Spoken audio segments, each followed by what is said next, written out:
마태복음 24장 15절에서 28절까지입니다. 우리 다 같이 한 목소리로 봉독하시겠습니다. 그러므로 너희가 선지자 다니엘이 말한 바 멸망에 가증한 것이 거룩한 곳에 선 것을 보거든 읽는 자는 깨달을진저. 그때에 유대에 있는 자들은 산으로 도망할지어다. 지붕 위에 있는 자는 집 안에 있는 물건을 가지러 내려가지 말며 밭에 있는 자는 겉옷을 가지러 뒤로 돌이키지 말지어다.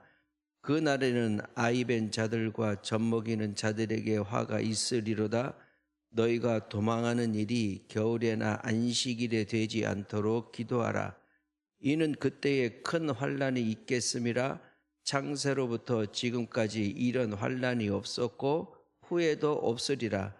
그 날들을 감하지 아니하면 모든 육체가 구원을 얻지 못할 것이나 그러나 택하신 자들을 위하여 그 날들을 감하시리라. 그때에 사람이 너희에게 말하되 보라 그리스도가 여기 있다 혹은 저기 있다 하여도 믿지 마라. 거짓 그리스도들과 거짓 선지자들이 일어나 큰 표적과 기사를 보여 할 수만 있으면 택하신 자들도 미혹하리라. 보라 내가 너희에게 미리 말하였노라. 그러면 사람들이 너희에게 말하되 보라 그리스도가 광야에 있다 하여도 나가지 말고 보라 골방에 있다 하여도 믿지 말라. 번개가 동편에서 나서 서편까지 번쩍임 같이 인자의 임함도 그러하리라. 죽음이 있는 곳에는 독수리들이 모일 것이니라. 아멘. 현재 우리 한국을 살고 있는 이 나라가 참으로 100여 년 동안 안에 아주 한 1000년 가까이 있어야 될 일들도 많이 일어난 그런 상태죠. 1900년 처음에는 개화기 때는 외국에서 이렇게 강대국들이 이 대한민국을 또 쳐들어올 줄도 생각을 하지 못했고, 일제 치하 이후에는 또 광복을 또 맞게 되고, 광복인가 했더니 또 전쟁이 터지고, 전쟁이 터져서 그래도 잘 먹고 잘 사는 그런 나라 만들어 보자 해서 숨가쁘게 달려왔는데 독재 정권 해서 또 힘들어지고, 그것도 해서 이제는 좀 괜찮아지나 했더니 또 IMF가 오고, 참 여러 가지 우여곡절이 끊이지 않는 그런 곳이 이 대한민국인 것 같습니다. 지금은 또 종교가 정치적인 부분에 깊숙이 개입함으로 인해서 그걸로 인한 부작용으로 또 기독교인들에 대한 또 많은 또 욕을 얻어먹고 있는 그러한 그 상태이기도 합니다. 이래저래 기독교인들은 자꾸 줄어든다고 하고 교회는 자꾸 사람들이 오지 않는 곳이 되고 있는 그러한 그 현 시점에서 볼 때 이러한 것들은 언제 또 이런 일이 있겠는가라고 하는 것은 또 우리 앞에 어떤 일들이 펼쳐질 것인가라는 것은 그 누구도 예측하지 못하고 그 누구도 알 수 없는 그런 일들 가운데 있습니다. 우리 이 마태복음 24장 15절에 이렇게 예수님께서 말씀하십니다. 그러므로 너희가 선지자 다니엘이 말한 바 멸망에 가증한 것이 거룩한 곳에 선 것을 보거든 이렇게 말씀하고 계시죠. 이 얘기는 결국에는 예루살렘이 그 멸망을 하게 되는, 예루살렘 성전이 황폐화가 되는 그러한 부분에 대해서 말씀하고 계시는데, 이스라엘 사람들한테 이 성전이라고 하는 것은 하나님이 계신 상징적인 그러한 부분인데, 이 다니엘의 이 말한 바가 이 무엇을 뜻하느냐라고 볼 때에 바로 견고하게 지키고 있었던 이스라엘의 신앙이 무너지고 또 황폐화가 되어지는 그러한 때를 맞이할 것이다라는 것을 말씀하고 계신다는 겁니다. 우리가 지금 갖고 있는 한국에서의 이 여러 가지 일들도 있겠지만 이스라엘 사람들 입장에서는 우리가 하나님을 믿는데도 이 민족이 결코 평탄하게 가지 못하고 있는, 어느 순간에 어떤 일이 벌어질지 모르고 있는 그런 상황을 맞이하게 된다라는 것이 또한 닮은 점이 있다. 이렇게 또 볼 수가 있겠습니다. 견고해서 무너지지 않을 것만 같은 이 교회의 이 성전의 이 모든 것들이 한순간에 없어질 수도 있는 그러한 침략을 또 받을 수 있는 이러한 것들을 불안한 가운데에서 있었지만 예수님께서 먼저도 이렇게 말씀을 인용해서 그러한 날이 또 올 거다라는 그러한 또 말씀을 또 하고 계신 거죠. 그 당시 이게 다니엘이 이런 말을 했다고 하는데 다니엘서 이제 9장 27절과 11장 31절 이런 데에 보면은 이러한 표현들이 되어 있습니다. 멸망에 가증한 것들, 멸망에 가증한 이런 것들은 결국에는 하나님의 말씀 중심이 아닌 우리가 배척해야 될 이런 것들이 거룩한 곳에 선다. 거룩한 곳이 결국에는 성전을 뜻하거든요. 그러니까 성전이 하나님이 계시다 하는 이 성전이 거룩한 걷지 못한 가증한 것에 의해서 짓밟힘을 당한다. 이렇게 얘기를 하고 있다. 이렇게 얘기하고 있습니다. 그 당시 이 다니엘이라고 하는 사람은 예언자는 아니에요. 왜냐하면 예언자라고 하는 것은 하나님이 계시를 받아서 하신 말씀을 그대로 얘기를 하는, 그래서 예언서에 속하지도 않는데 그래도 가끔 이제 환상이나 예언이 있었던 얘기고, 또 멸망한 것이 거룩한 곳에 선 것이다 이런 것은 다니엘이 얘기한 게 아니라 가브리엘이라고 하는 사람이 이 다니엘의 그 환상에 대해서 설명을 해주는 그런 과정에 또 인용된 부분이 있습니다. 어찌됐든 이러한 과거에 다니엘서가 한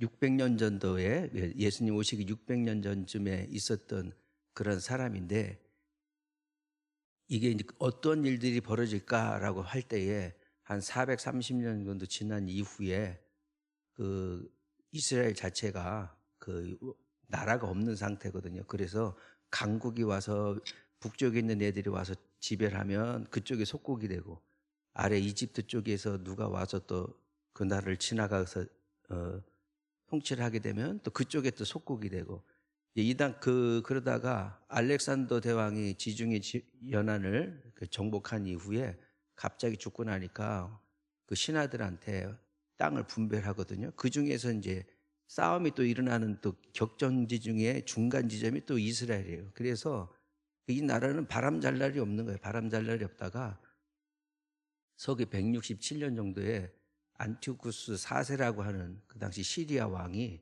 이 성전을 갖다가 모욕하는 일을 합니다. 하여튼 이스라엘 사람들은 누가 어느 정권이 와도 말을 잘 안 들으니까, 하나님 위에는 잘 안 들으니까 성전에다가 돼지 피를 뿌린다든지 그래가지고 이스라엘을 모독하는 그런 사건들이 있고, 그것 때문에 또다시 이제 그 이스라엘 안에서 반란이 일어나서 마키아 혁명이라는 것이 또 이루어지는 그런 일들이 있는데, 그 당시의 사람들은 이게 이제 다니엘이 말했던 게 바로 이 안티오쿠스 4세가 성전을 갖다가 모욕했던 이런 것들로 인용이 되게 됐습니다. 그런데 다시 예수님께서 이 말씀을 다시 꺼내온 것은 분명히 또 이런 일이 또 있을 것이다 라고 예언을 한 것이고, 그게 바로 예수님 오시고 난 이후 소천하신 부활로 이어지신 이후 70년도에 그 로마의 티투스 황제가 바로 예루살렘 성벽을 완전히 허무는 그러한 그 일들이 실제로 일어나는 것이죠.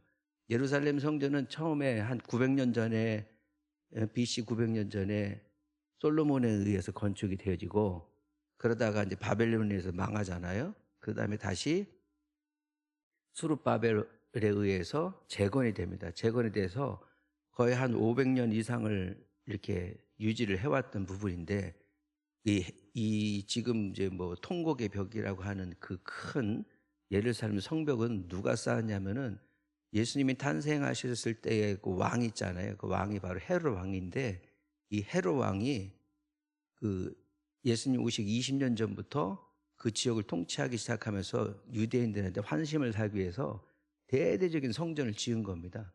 그래서 엄청나게 큰 성전은 원래 지었던 것보다 더 크고 화려한 성전을 지어놨었는데, 그게 불과 뭐 한 70년 사이에 무너지게 되는 이 로마 장군이 와가지고 그 뭐 역사적인 것도 있지만 완전히 다 황폐화시키고 서쪽에만 요만큼만 조금만 남았는데 거기가 워낙 견고하게 쌓아놔서 다 부시질 못하고 남아있는 게 지금 이제 통곡의 벽이 된 겁니다.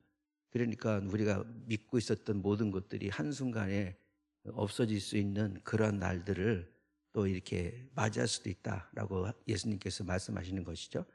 16절에서부터 이제 22절까지가 그러한 날들이 오게 되면 어떤 일이 있을 것이냐라고 판단을 하고 있는데, 유대에 있는 자들은 산으로 도망가고 지붕에 있는 자들은 집 안으로도 내려가지 말고, 또 밭에 있는 자들은 이런 때가 되면은 갑자기 들이닥칠 거니까 그냥 겉옷을 가지러 뒤돌아보지 말고 그냥 도망가야 된다.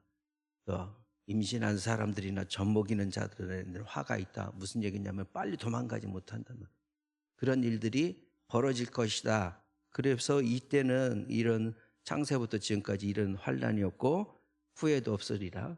또 그 날들을 하나님께서 감해 주시지 않았다면 무슨 얘기냐면 그 고통의 시간을 갖다가 하나님께서 짧게 하지 않았더라면 거의 다 진멸할 정도의 그런 커다란 일들이다. 이렇게 말씀을 하고 계십니다. 거기 보면 20절에 보면은 너희가 도망하는 일이 겨울에나 안식일에 되지 않도록 기도해라.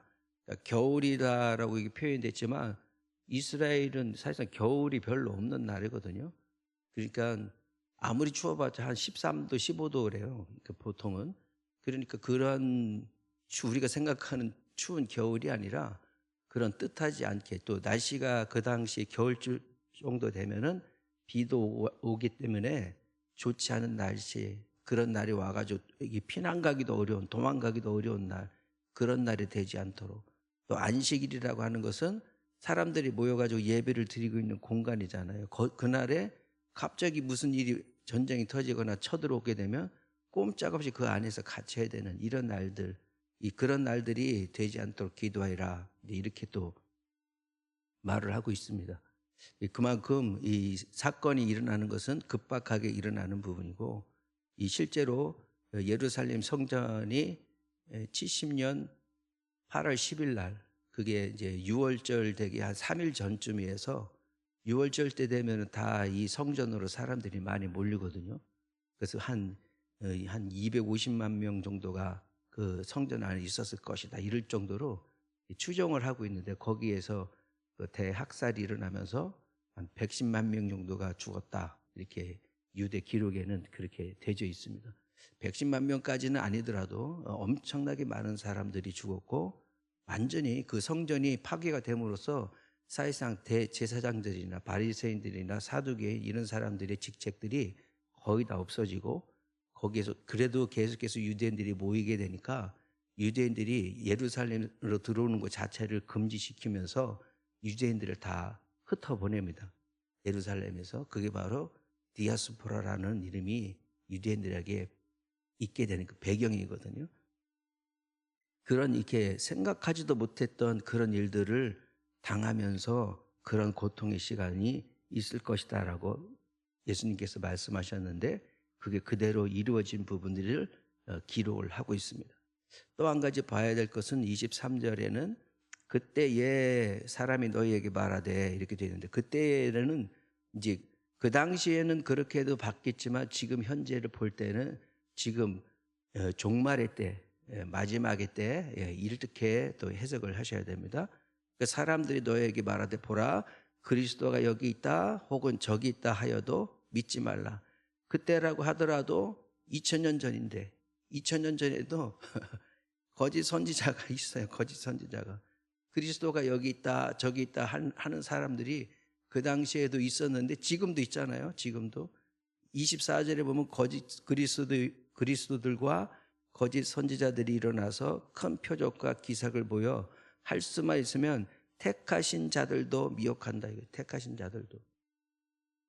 거짓 그리스도라고 하는 적 그리스도라고 하는 사탄의 그러한 이 권세를 가지고 있는 사람들도 무엇을 행하냐면은 기적을 행한다는 거예요. 기적을. 그 사람들이 그렇게 만만한 부분이 아니에요. 사람들이 왜 저런 사람한테 가서 속지? 기적이 있었으니까 뭔가가 있었으니까.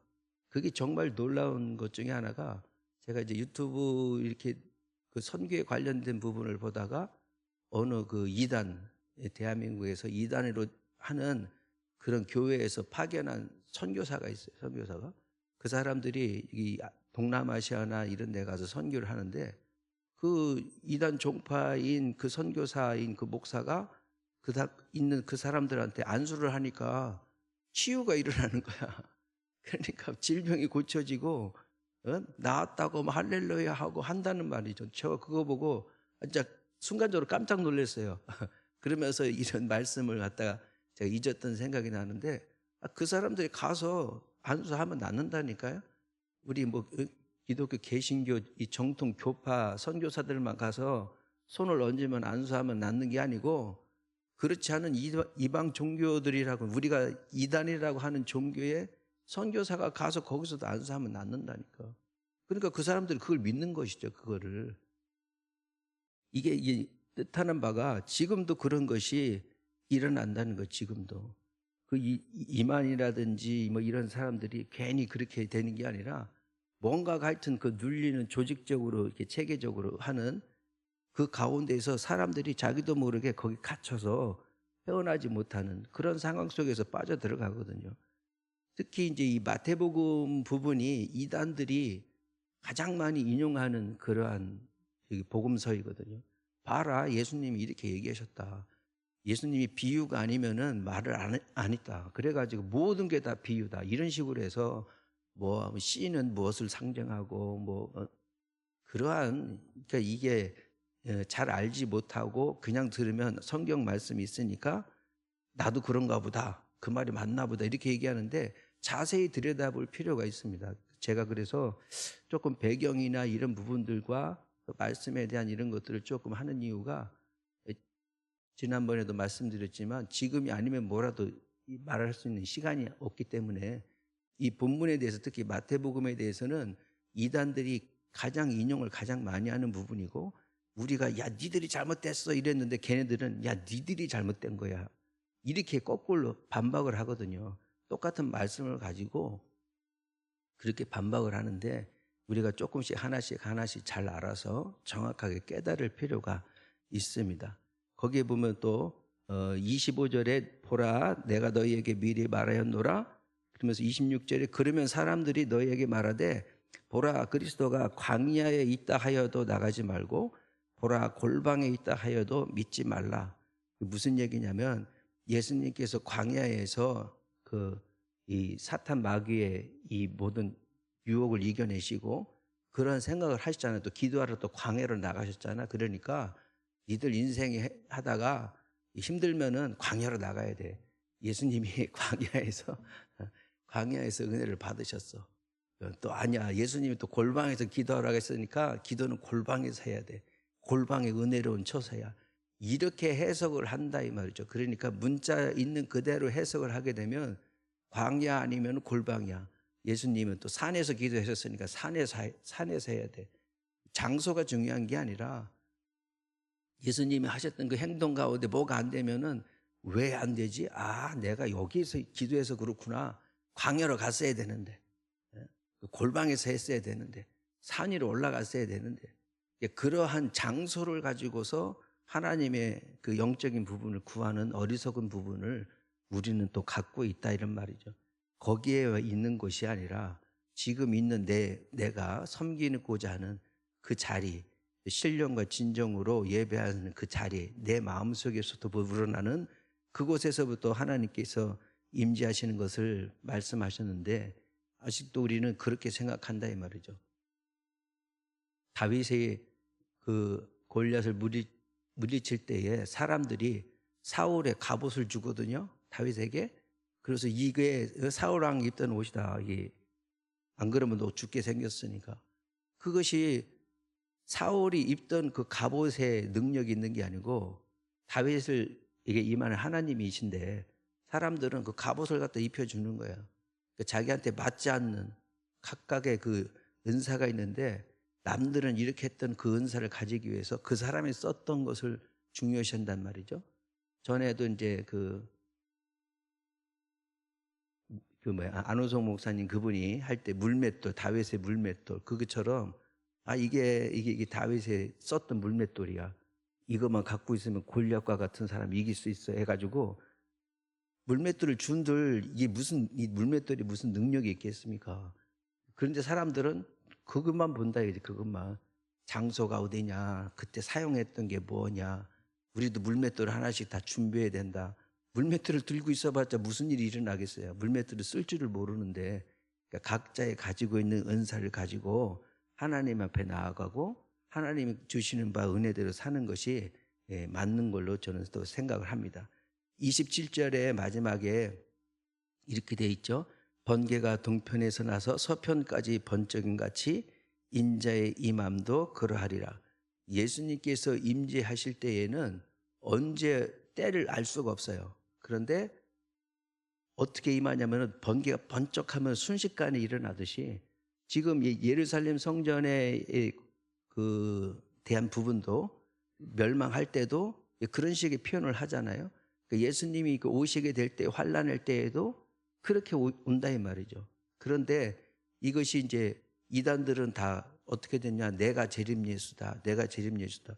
대한민국에 재림 예수가 한 6, 70명 있다고 하는데 이게 정말 정신을 차리지 않고서는 안 됩니다. 예수님이 재림하실 때는요. 그렇게 어느 때 올지 어느 순간일지 몰라요. 근데 28절에 죽음이 있는 곳에는 독수리들이 모일 것이니라. 무슨 얘기를 하시냐면은 독수리들은 이 살아있는 그 동물들을 먹는 것이 아니고 시체를 먹는 그 대표적인 동물이거든요. 그러니까 독수리가 모여 있다? 그러면 거기 시체가 있다 이 말이에요. 그러니까 눈으로 보인다는 거죠. 눈으로 보인다. 이 말씀의 뜻은 예수님이 재림하실 때는 어느 때인지 모르고 순식간에 임하지만 재림하실 때는 모든 사람이 안다 이 말이에요. 그런 것처럼 숨겨져서 오질 않는다. 숨겨져서 어느 날 온 게 아니거든요. 이만희처럼 계룡산에서 뭐 말씀 보다가 뭐 왔다 말도 안 되는 그런 부분이죠. 제가 했던 나중에 신천지에 관련되는 것은 기회가 되면 또 말씀드리겠지만 이러한 것들의 내용들을 분명히 안다면 우리는 결국에 그런 미혹에 빠질 수 없다. 이걸 아셔야 된다는 거죠.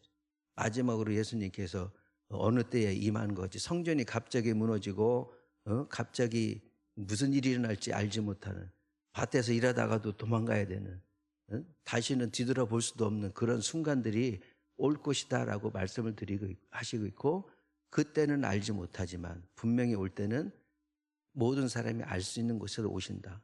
이것이 이제 마지막 종말을 대비하고 우리 재림 예수님을 기대하는 모든 사람들에게 우리가 가져야 될 부분이고, 혹여 이것을 이용하는 그런 이단들 속에 빠지지 않도록 예수님께서 다시 한번 더 경계하시는 말씀, 그런 말씀을 또 볼 때 우리가 하나님께서 주시는 이 성경 말씀 한 구절 한 구절들을 조금 깊이 있게 바라볼 필요가 있고요. 명확하게 알 필요가 있어서 정확하게 하시는 말씀 그대로의 삶을 잘 이뤄내는 것이 우리의 삶이 또 복되고 복되는 그런 삶이 되는 것으로 인도됨을 받는 그런 시간이 되는 줄로 믿습니다. 그런 말씀, 오늘 주신 말씀 가지고 더욱더 흔들리지 않는 굳건한 믿음, 그 가운데 내가 말씀을 통해서 이겨내가는 그런 삶이 되게 하여 주옵소서. 그런 마음으로 주여 한번 부르고 기도하시겠습니다.